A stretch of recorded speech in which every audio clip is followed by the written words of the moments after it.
Halo teman-teman developer, di video ini kita akan menghubungkan settings yang telah kita buat sebelumnya ke dalam aplikasi. Pertama, kita perlu lakukan penyesuaian pada server.rs file. Jadi di sini, di file ini kita akan lakukan penyesuaian. Pertama, kita use SQLX dulu. SQLX, kita butuh itu ada si pgpool, juga ada si Postgres, pg connect options. Kemudian kita ambil si settings dari create settings, kemudian kita butuh si settings dan database settings. Oke. Dan kemudian kita di bawahnya ini buatkan fungsi fn namanya tuh get connection pool. Kemudian ada configuration parameternya yang berupa database settings. Kemudian returnnya itu adalah pgpool. Dan untuk bodinya pg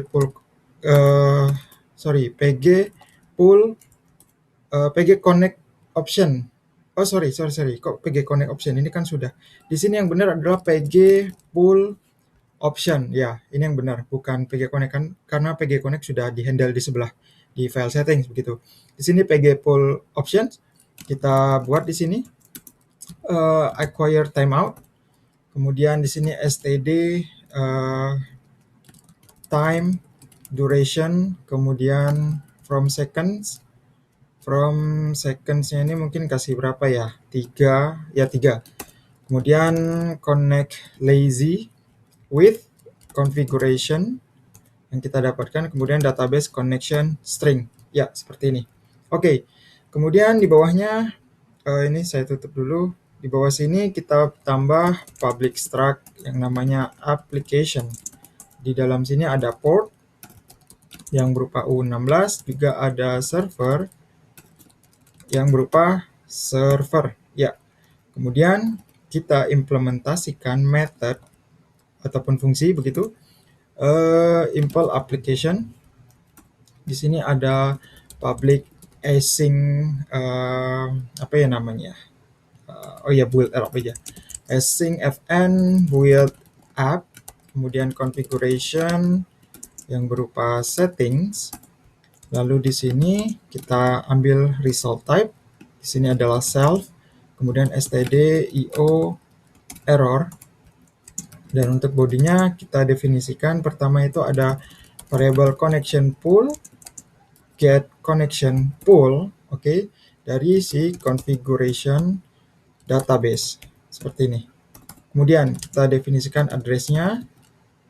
Di sini adalah format makro. Yang pertama kita buat placeholder, lalu di sini configuration application port, port ya. Lalu juga ada configuration application, di sini adalah kayaknya kebalik deh. Di sini port ya. Sorry. Ini host dulu baru port, kok kebalik. Oke, seperti ini. Kemudian let listener. Oke. Let listener, di sini kita tambahkan TCP listener. Kemudian kita bind si address. Oke. Lalu kita buat port variable listener. Kemudian kita local address, kita unwrap. Kemudian kita ambil port, jangan pinbox lagi.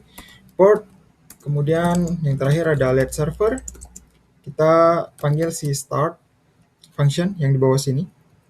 Tapi di sini kita akan tambahkan dua buah parameter. Yang pertama ada listener, kemudian ada connection pool. Seperti ini. Dan kemudian tinggal kita return dengan memberikan si self berupa port serta server seperti ini. Ini akan error karena ini belum kita modifikasi. Jadi yang jelas di sini kita definisikan fungsi untuk membuat connection pool, oke? Yang namanya di sini get connection pool berdasarkan konfigurasi informasi database yang kita dapatkan dari proses yang dilakukan oleh fungsi database connection string. Ini kita sudah buat di settings.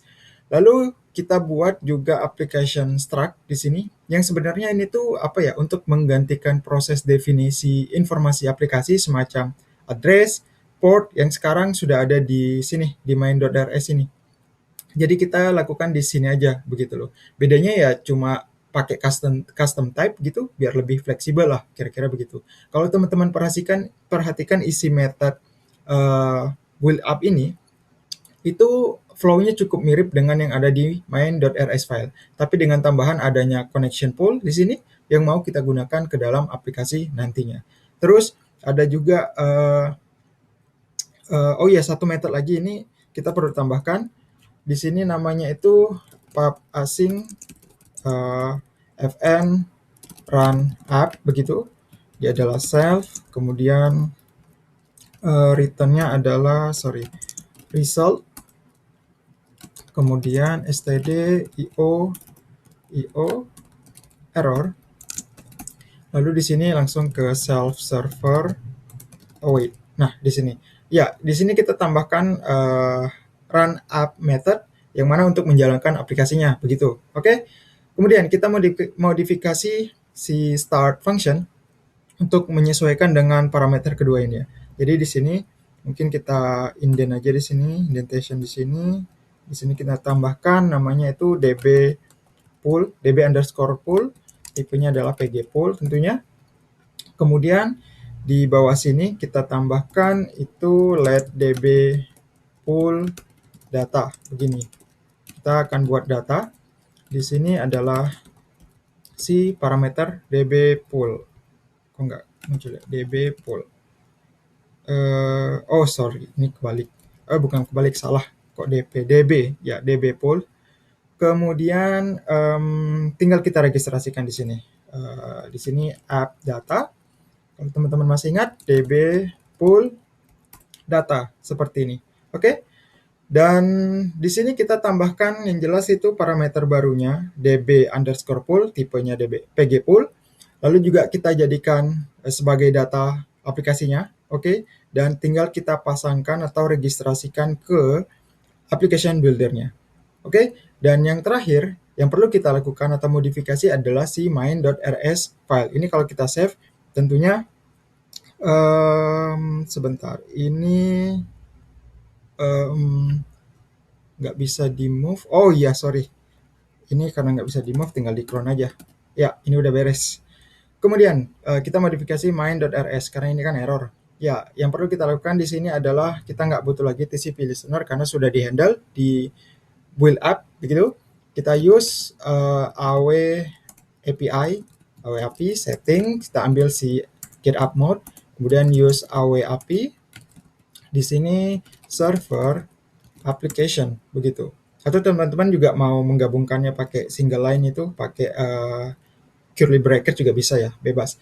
Kemudian di sini kita perlu lakukan adalah buat variabel baru di sini let app setting begitu, get app mode, kemudian kita expect. Di sini pesannya kita kasih mungkin file to read configuration file begini ya. Oke, kemudian kita buat variabel app, itu dia adalah application. Kemudian build app yang mana berupa app setting dan tinggal kita await di sini. Oke, seperti ini. Dan yang terakhir, ini kita hapus. Kita panggil si app untuk menjalankan aplikasinya, run app method yang sudah kita buat tadi. Dan kita await di sini. Oh ya, tidak lupa di sini. Oke, ini tinggal kita save, tentunya udah nggak ada error. Ya, sesuai yang saya sampaikan sebelumnya, kita di sini tidak perlu lagi definisikan informasi address dan memanggil start function, karena semua proses sudah dilakukan atau dihandle dari fungsi yang kita buat di server.rs file yang di sini, dan juga di setting, begitu ya. Di sini yang jelas, di main.rs file ini kita cuma panggil get app mode untuk mendapatkan mode aplikasi yang akan kita gunakan, lalu berdasarkan mode yang didapat, barulah kita bentuk aplikasinya, begitu, melalui build app. Kemudian tinggal kita running aplikasinya di sini, run app. Jikapun kita ini running kargonya begitu ya, misal cargo watch begitu. Oke, ini harusnya sih tetap bisa diakses ya, harusnya. Dan juga kalaupun untuk testingnya ya ini nggak ada yang error. Dan untuk testingnya sendiri itu apa ya, harusnya udah juga berjalan normal. Oh ya, ini untuk warning, ini bisa diabaikan dulu ya, nggak apa-apa, ini nanti bisa di-handle. Kemudian untuk testing misalnya cargo test, ini harusnya tetap sukses. Ya, ini hasilnya sukses. Jadi sampai di sini aplikasi kita sudah terbentuk connection pool-nya. Dan selanjutnya kita bisa mulai membuat endpoint baru kali ya untuk operasi query database ataupun membuat testing yang memanfaatkan connection pool mungkin untuk aplikasinya begitu. Tapi kita potong dulu di sini biar durasinya nggak terlalu panjang. Teman-teman bisa lanjutkan dulu pelajari fungsi maupun method yang kita gunakan di sini yang ada di dokumentasi dari masing-masing crate yang kita gunakan. Baiklah, sekian dulu untuk video kali ini dan sampai ketemu lagi di video selanjutnya.